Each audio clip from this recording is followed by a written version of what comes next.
하나님의 말씀은 잠언 19장 15절에서 29절 말씀입니다. 게으름이 사람으로 깊이 잠들게 하나니 태만한 사람은 줄일 것이니라. 계명을 지키는 자는 자기의 영혼을 지키거니와 자기의 행실을 삼가지 아니하는 자는 죽으리라. 가난한 자를 불쌍히 여기는 것은 여호와께 구워 드리는 것이니 그의 선행을 그에게 갚아주시리라. 네가 네 아들에게 희망이 있은즉 그를 징계하되 죽일 마음은 두지 말지니라. 노하기를 맹렬히 하는 자는 벌을 받을 것이라. 네가 그를 건져주면 다시 그런 일이 생기리라. 너는 권고를 들으며 훈계를 받으라. 그리하면 네가 필경은 지혜롭게 되리라. 사람의 마음에는 많은 계획이 있어도 오직 여호와의 뜻만이 완전히 서리라. 사람은 자기의 인자함으로 남에게 사모함을 받느니라. 가난한 자는 거짓말하는 자보다 나으니라. 여호와를 경외하는 것은 사람으로 생명에 이르게 하는 것이라. 경외하는 자는 족하게 지내고 재앙을 당하지 아니하느니라. 게으른 자는 자기의 손을 그릇에 넣고서도 입으로 올리기를 괴로워하느니라. 거만한 자를 때리라. 그리하면 어리석은 자도 지혜를 얻으리라. 명철한 자를 견책하라. 그리하면 그가 지식을 얻으리라. 아비를 구박하고 어미를 쫓아내는 자는 부끄러움을 끼치며 능욕을 부르는 자식이니라. 내 아들아, 지식의 말씀에서 떠나게 하는 교훈을 듣지 말지니라. 망령된 증인은 정의를 없이 여기고 악인의 입은 죄악을 삼키느니라. 심판은 거만한 자를 위하여 예비된 것이요 채찍은 어리석은 자의 등을 위하여 예비된 것이니라.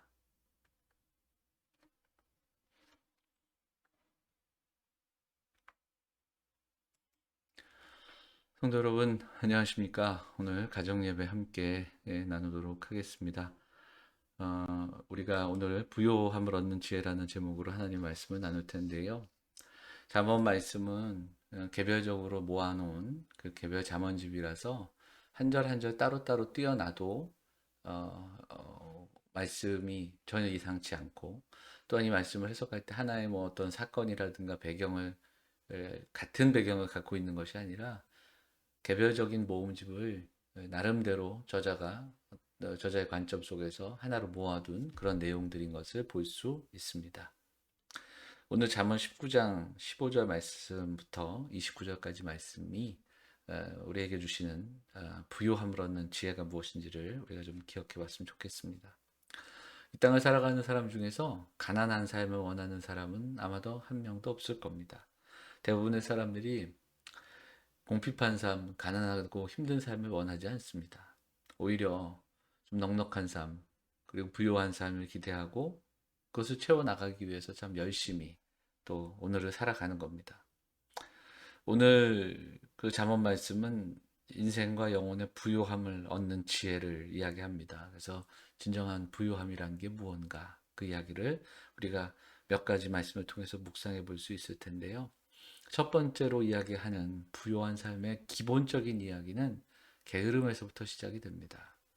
자, 말씀을 보면 15절 말씀이 어떻게 시작이 됩니까? 게으름이 사람으로 깊이 잠들게 하나니 태만한 사람은 줄일 것이니라, 이렇게 이야기합니다. 여기는 게으름과 태만한 이 두 가지 같은 비슷한 의미의 단어가 나오지요. 게으름은 뭔가를 하지 않는 것이라면 태만함은 하는데 아주 대충 하는 그런 의미가 있습니다. 그러니까 이 두 가지 삶이 부유한 인생으로 살아가는데 장애물이 된다. 그래서 잠언을 보면 게으름에 대한 책망이 굉장히 여러 번 나온 것을 보게 됩니다. 그런데 이제 이 잠언 말씀을 가만히 이제 볼 때 여러분 읽어가시면서 조금은 생각해야 될 게 있습니다. 그 뭐냐면 지혜서가 몇 권이 있지 않습니까? 잠언과 전도서를 이렇게 비교해 보면 다른 점이 있습니다. 잠언은 전형적인 보수적인 관점입니다. 그래서 잠언에서 가난함은 1차적으로 게으름과 태만에서부터 비롯되는 겁니다. 그러니까 이 잠언의 기본적인 배경 사상은 인과응보입니다. 그래서 조금 잘못 나가면 모든 어떤 삶의 어떤 어려움과 결과가 죄로 인함이고 게으름으로 인함이고 어떤 원인들이 있다라는 겁니다. 근데 이와 달리 전도서는 조금 더 다릅니다. 전도서는 인과응보라기보단 인생에 살아가면서 갖고자 하는 거, 알고자 하는 거, 누리고자 하는 거 많지만, 그런데 수고하고 애쓰고 노력하지만 과연 그것이면 될 건가? 이렇게 묻습니다. 전도서는 인과응보라기보단 오히려 조금은 허무한 삶, 그러나 그 허무한 삶이 어떻게 의미가 있을 수 있는가, 뭐 이런 내용들로 전개됩니다. 그래서 저는 사실 잠언 말씀도 참 귀한데 전도서가 오히려 더 공감이 될 수 있다. 뭐 이렇게 이야기해 볼 수 있습니다. 왜냐하면 오늘날 우리도 마찬가지입니다. 살아가는 현실이 뭐 권선징악, 인과응보 이런 그 단어들로 명확하게 설명할 수 있는 상황인가? 그렇지 않은 경우가 많습니다. 악인의 형통함이 더 많고요. 세상을 살아가는 가치의 혼재, 그리고 또 그 속에서 우리가 살아가는 모습. 정말 애쓰고 착하고 성실하게 살아가는 사람도 어려운 일을 당하는 경우들도 보게 됩니다. 그리고 그렇게 부지런하고 수고하며 살아가지만 힘겨운 삶을 살아가는 사람들도 있습니다. 인생이라는 것이 자꾸 살아가면서 어떤 공식대로 되는 것이 아님을 우리가 경험하지 않습니까? 그래서 이 잠언 말씀을 묵상할 때 개인적으로도 묵상이 가능하지만 이것을 일반적으로 동일하게 적용하기가 참 쉽지는 않다. 이렇게 조금은 좀 말씀을 드리고 싶습니다. 하지만 오늘 본문에 이 부요함과 게으름을 이야기할 때 여기서의 부요함이 그저 잘 먹고 잘 사는, 그리고 또 물질적인 부요함만을 이야기하는 것은 아닙니다. 자, 오늘 본문은 단순한 물질의 부요함을 넘어서 영혼의 부요함. 그래서 우리가 부지런히 또 우리의 영혼을 채우고 우리의 마음에 또 채워가는, 순종하는 그런 삶이 있을 때 진정한 인생의 부요함을 경험할 수 있다. 뭐 이런 이야기가 오늘 본문의 말씀인 것을 우리가 보게 됩니다. 자, 16절도 한번 읽어볼까요? 계명을 지키는 자는 자기의 영혼을 지키거니와 자기의 행실을 삼가지 아니하는 자는 죽으리라, 이렇게 되어 있습니다. 여기서 보면 계명을 지키는 자와 영혼을 지키는 것을 동일하게 이야기하고 있습니다. 그래서 우리가 영적으로 부요해지고 우리의 인생이 정말 하나님 은혜 가운데 부요함을 누릴 수 있는 것은 말씀을 지키고 말씀에 순종하는 삶을 경험해야 된다. 이렇게 말씀드릴 수 있습니다. 티켈러 목사님의 책에서는 이것을 어떻게 이야기하면 지적 게으름이라는 표현을 합니다. 그러니까 생각하지 않는 습관. 그래서 생각이 없으니 쉽게 넘어지고 남의 말에 쉽게 속고, 그리고 탄식하고 불평하고 남의 탓을 하는, 그리고 너무 쉽게 많은 이야기들을 믿어버리는 그런 이야기들, 이것을 한마디로 지적인 게으름이다, 이렇게 표현을 합니다. 생각하고 사고하는 것을 멈춘 채, 지성의 문제가 아니라 정말 하나님 주시는 믿음을 가지고 말씀을 생각하고 사고하고 말씀을 붙드는 그런 훈련이 필요하다라는 것을 여러 차례 이야기하는 거죠. 자, 오늘 본문의 말씀에도 20절 말씀을 보면 이렇게 되어 있습니다. 너는 권고를 들으며 훈계를 받으라. 그리하면 네가 필경은 지혜롭게 되리라.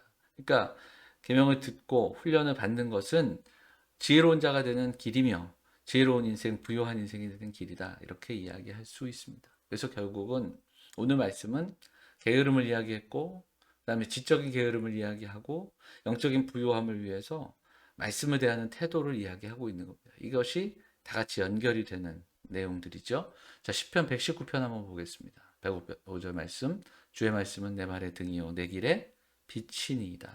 여기 보면 등과 빛이 나옵니다. 말씀이 우리의 내면을 비추고 우리를 훈계하여 빛이 되는 그런 인생을 말하고 있는 겁니다. 말씀을 따라가고 지혜를 얻는 자에게 그 내면 안에 놀라운 그 빛과 같은 길과 같은 규례가 생기고, 그 규례로 말미암아 말씀을 따라 사는 인격이 형성되는 그런 내용들을 들려줍니다. 그래서 성도에게 있어서 어찌 보면 징계와 훈계는 참 중요한데요. 25절도 한번 읽어볼게요. 거만한 자를 때리라. 그리하면 어리석은 자도 지혜를 얻으리라. 명철한 자를 건책하라. 그리하면 그가 지식을 얻으리라. 누가 뭐라 해도 흔들리지 않는 우리의 내면의 모습, 내 삶의 기준이 있어야 됩니다. 그리고 성경은 그것을 말씀을 통해 이루어진다라고 이야기합니다. 말씀을 듣고 지혜를 얻고, 말씀을 얻고 지식을 얻는, 생각하고 사고하고 묵상하는 가운데 지적인 게으름을 버리고 정말 사고하고 생각하고 묵상하고 하나님과 만나는 시간을 갖고 그렇게 믿음의 삶을 살아가는 우리가 되어야 한다는 것을 묵상케 하는 말씀입니다. 사랑하는 성도들이 오늘날 이 땅을 살아가면서 우리도 부요함을 소망하고 누리며 살아가길 원합니다. 무엇보다 영적인 부요함을 사모하는 우리 성도들이 다 되시기를 간절히 바랍니다. 그것을 위해서 하나님의 말씀으로 훈련받고 부지런히 자신을 살피고 또 말씀으로 자신을 돌아본, 그래서 이 땅을 살아갈 때 우리가 원하는 그 부유함을 넘어서는 정말 영적인 부유함, 정말 인생 가운데 주시는 하나님의 충만한 그 영혼의 부유함들을 누리며 살아가는 우리 사랑하는 성도들, 우리 가정들이 다 되시기를 주의 이름으로 축원을 드립니다. 기도하겠습니다. 사랑과 은혜가 풍성하신 하나님, 오늘도 함께 가정 예배로 모일 수 있도록 인도하신 것 감사드립니다. 이 땅을 살아가면서 누리고자 하는 부요함, 그 부요함을 넘어서는 영적인 부요함을 사모하고 함께 하나가 되고 특별히 말씀으로 양육받고 훈계받고 그리고 생각하고 묵상하는 그런 훈련이 되는 우리 인생이 되어서 정말 어렵고 힘든 삶의 여정 속에서도 영적인 부요함을 누리고 그 부요함을 나눌 수 있는 믿음의 사람들, 사랑하는 성도들이 될 수 있도록 인도하여 주시옵소서. 이 모든 말씀 우리 관하신 예수 그리스도의 이름으로 감사하며 기도하옵나이다. 아멘.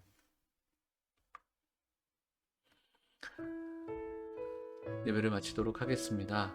날이 더워집니다. 더운 날씨 속에서도 건강 지키시고 그리고 또 부요한 한 주의 삶이 되시기를 기도하도록 하겠습니다. 감사합니다. 마치도록 하겠습니다.